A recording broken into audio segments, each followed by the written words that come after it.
Coming up next on Passion Struck, have you ever felt like you're doing everything right, but still feel like something's wrong? You've got the habits, the structure, maybe even the success, but deep down, you're misaligned. This episode isn't about more mindset hacks. It's about the quiet reason your clarity, peace, and energy keep slipping through the cracks. Because maybe the problem isn't you. Maybe it's the system you're living in. Today, I'm walking you through a powerful framework, not to fix yourself, but to build a life that finally fits. It's not just about mental health, it's about coming home to who you really are. Welcome to Passion Struck. Hi, I'm your host, John R. Miles, and on the show, we decipher the secrets, tips, and guidance of the world's most inspiring people and turn their wisdom into practical advice for you and those around you. Our mission is to help you unlock the power of intentionality so that you can become the best version of yourself. If you're new to the show, I offer advice and answer listener questions on Fridays. We have long-form interviews the rest of the week with guests ranging from astronauts to authors, CEOs, creators, innovators, scientists, military leaders, visionaries, and athletes. Now, let's go out there and become Passion Struck.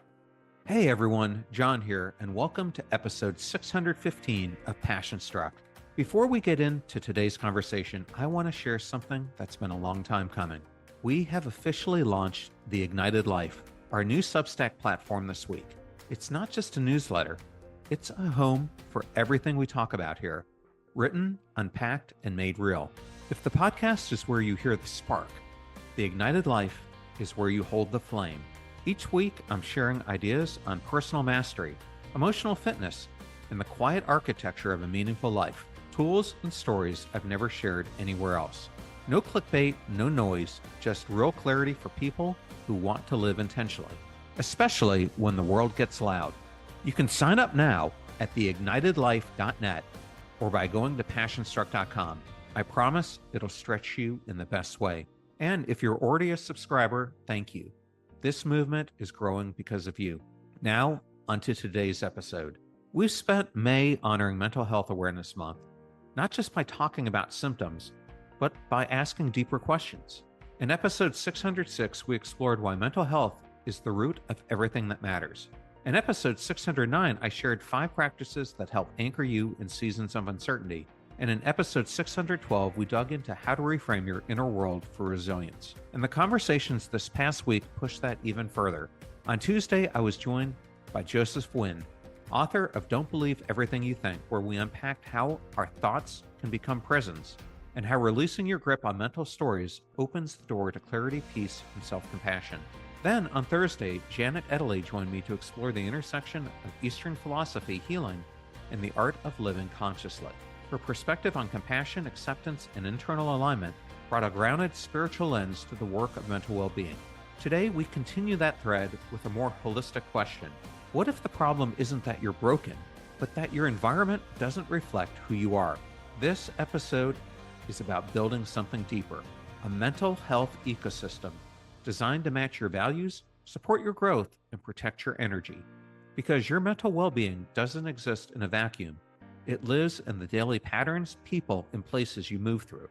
And if those things constantly pull you out of alignment, no amount of mindset work will feel sustainable. So today, I'll walk you through a framework I call HOME, not just an acronym, but as a metaphor, because that's what we're really talking about. Creating a mental home, a place you can return to inside and out that feels like you. Let's get into it. Thank you for choosing Passion Struck and choosing me to be your host and guide on your journey to creating an intentional life. Now, let that journey begin. I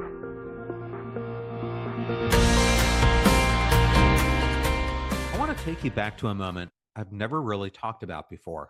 10 years ago, my body staged an intervention.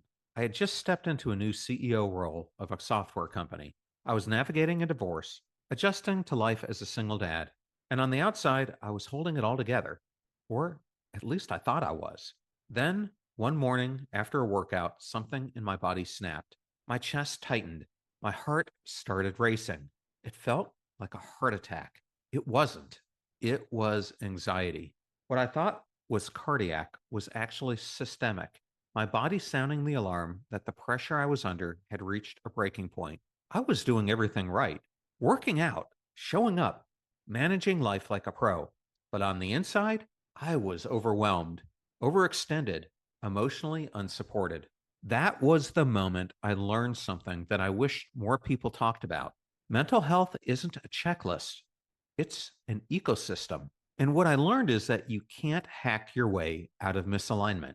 You can journal, meditate, go to therapy, work out. You can do everything right and still feel like you're falling apart if your environment is quietly eroding your resilience. Sound familiar? You're pouring energy into your mental health, but the peace doesn't stick. The clarity doesn't last. The tension keeps creeping back in. The problem might not be you. The problem might be your environment. You can't thrive in a life that only accepts the filtered version of you. You can't breathe fully in spaces where you're always performing to belong. Mental health isn't just internal, it's ecological. In fact, in a recent study published in JAMA Psychiatry, a global team of researchers from ecology, psychiatry, and systems science proposed a radical shift in thinking. Mental health behaves like a complex system. Led by Professor Martin Sheffer, the researchers compared the human mind to ecological systems like lakes and forest. Dr. Sheffer had spent years studying how natural environments like lakes stay balanced, how water remains clear instead of turning murky, and how seemingly stable systems can suddenly collapse when pushed too far. A lake doesn't go toxic overnight, he said. It hits a tipping point. At first, everything looks fine, but the balance starts slipping. The clarity fades, and then suddenly it crashes. The parallels to mental health, he said, are hard to miss. Our minds work the same way. We're resilient until we're not. Stress accumulates, alignment slips, support thins out, and then snap. This model changes everything. It moves us out of shame and into strategy. Mental health works the same way. Stress builds, support thins out, resilience erodes, and then this isn't about willpower, it's about system design. And over the past month on Passion Struck, we've explored episode 600, The Power of Being Seen and Why Mattering is Medicine. Episode 606, Why Mental Health is the Quiet Root of Everything That Matters.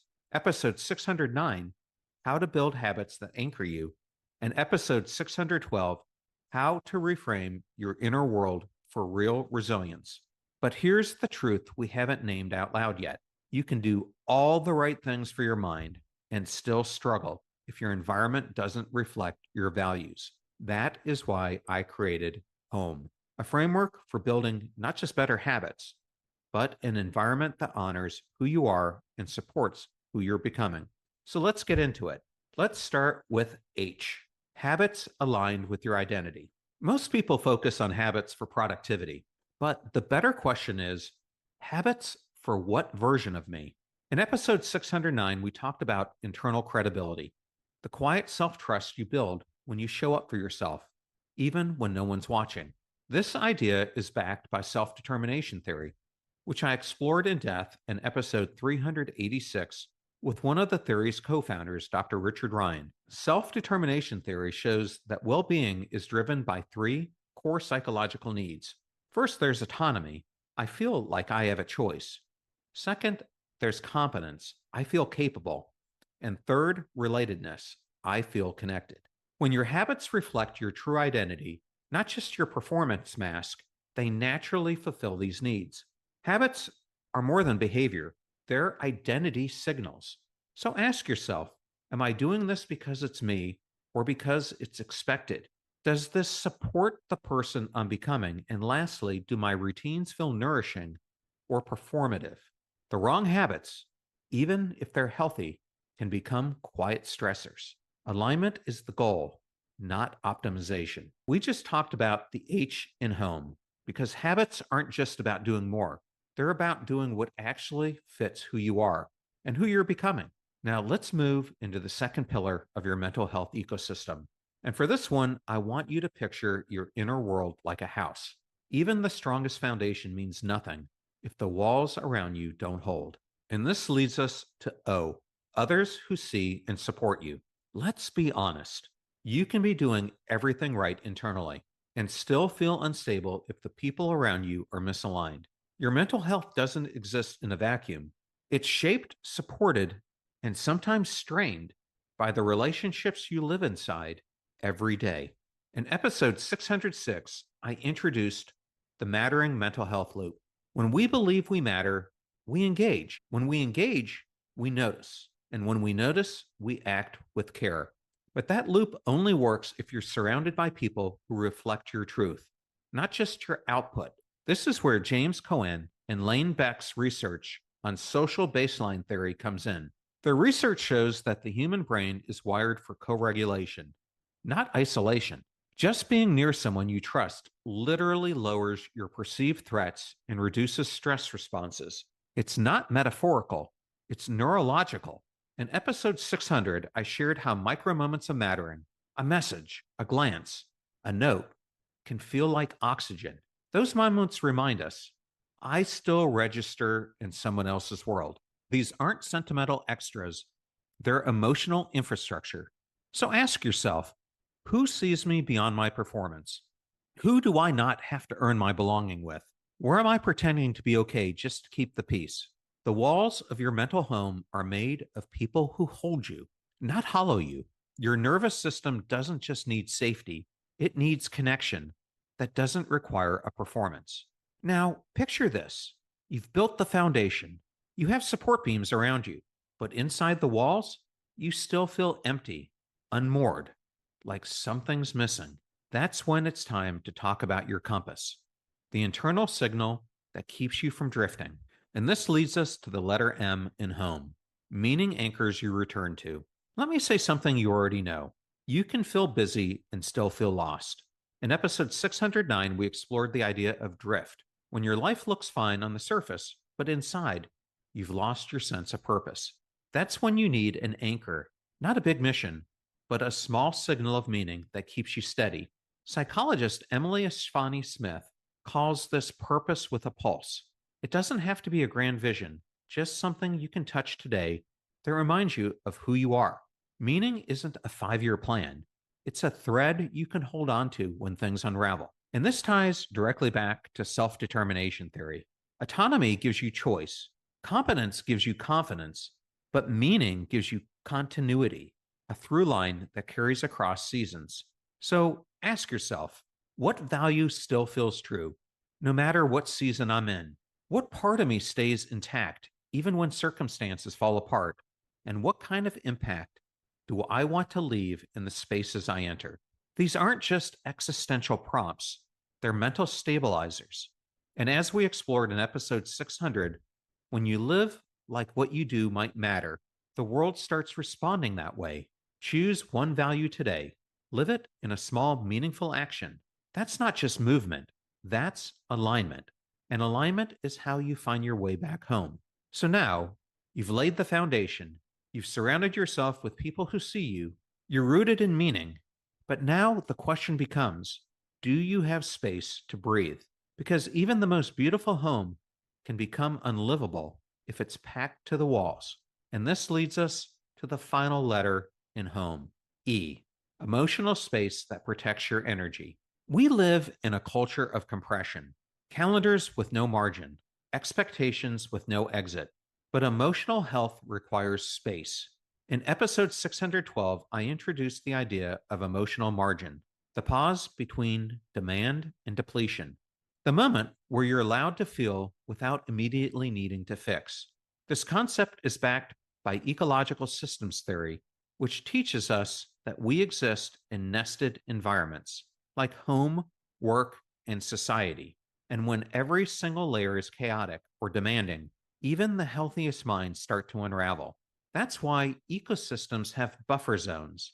Things like wetlands, forest, shorelines. They absorb impact.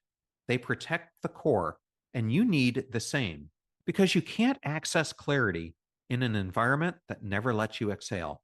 So ask yourself, where can I create white space without guilt? What boundary protects my energy, not out of fear, but self-respect? and what small rituals help me metabolize emotion instead of stockpiling it. Emotional space isn't a luxury, it's structural. The room you live in mentally needs quiet, not just intention, rhythm, not just motion, margin, not just meaning. So let's bring today's discussion full circle.